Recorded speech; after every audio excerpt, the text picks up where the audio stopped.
Hey YouTubers, Muskrat Jim here again. Today I'm going to demonstrate another tarp shelter. It's going to have a sapling bent over for a ridgeline, and the tarp will be thrown over that and braced up with some other branches. So I'm just going to set up the camera on a tree and you'll be able to see my progress.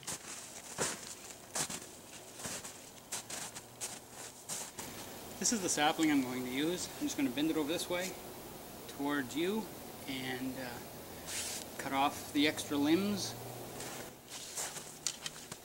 tie it in place, and then we should be ready to roll.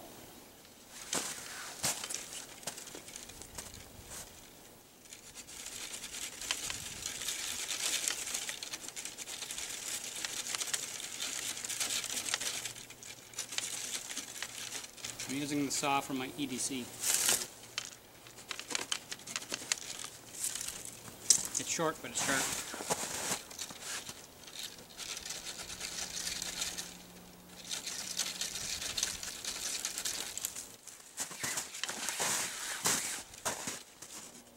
Okay, the way I'm going to tie this to the tree, at this end, I'm going to put a piece of wire right behind this knot. The reason why it's wire is because I'm going to have a bit of a fire right here at the opening of the shelter. And this wire is going to go right over top of the fire. If I used rope or something, it could melt the rope or catch fire or whatever. So anyway, that's why I'm using the wire. What I'm going to do is I'm going to wrap it right behind this set of knots right here, just so then it doesn't slip.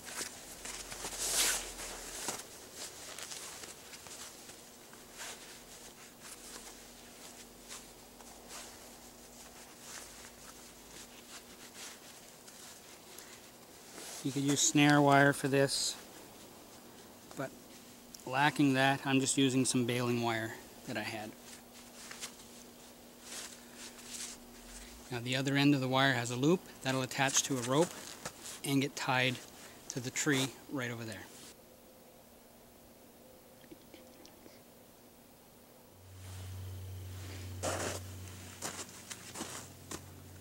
Okay, now what I'm going to do is I'm just going to tramp down all the snow that's going to be inside the shelter, just so I can put my bivy sack on the ground.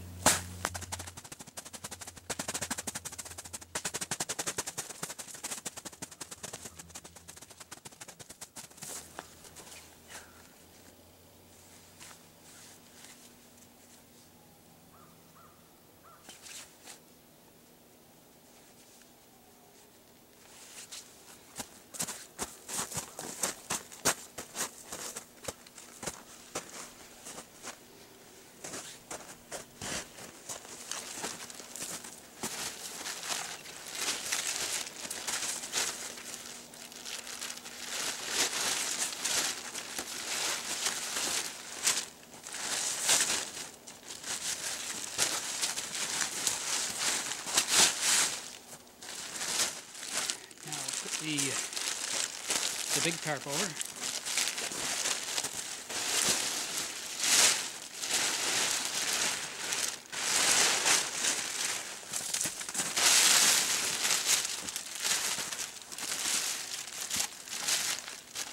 Now to keep the sides over, I can either lay some debris on it, like logs or snow, or I can tie it down.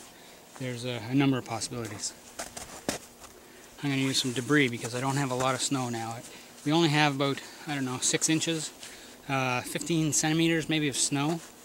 We're supposed to get some more this weekend, but we'll have to wait and see.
So there we have it.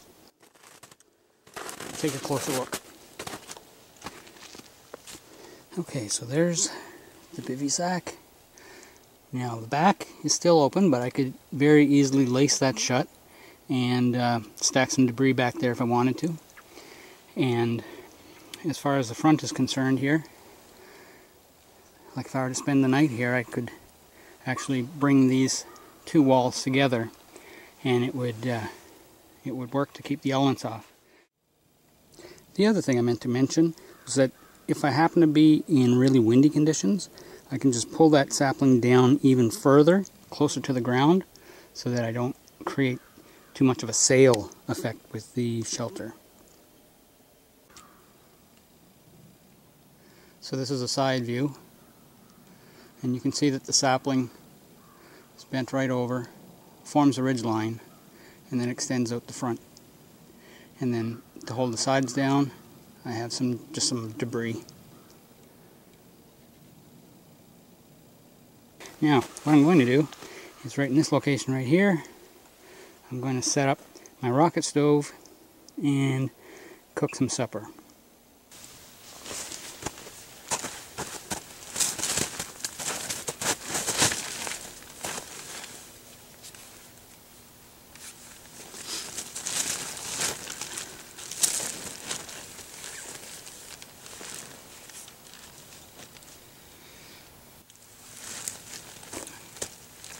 Well, I hope you like this video of my sapling tarp shelter.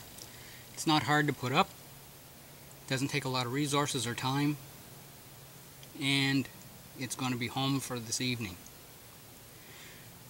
Stay tuned for my next video, and I'll be cooking some supper. Muskrat Jim, till next time.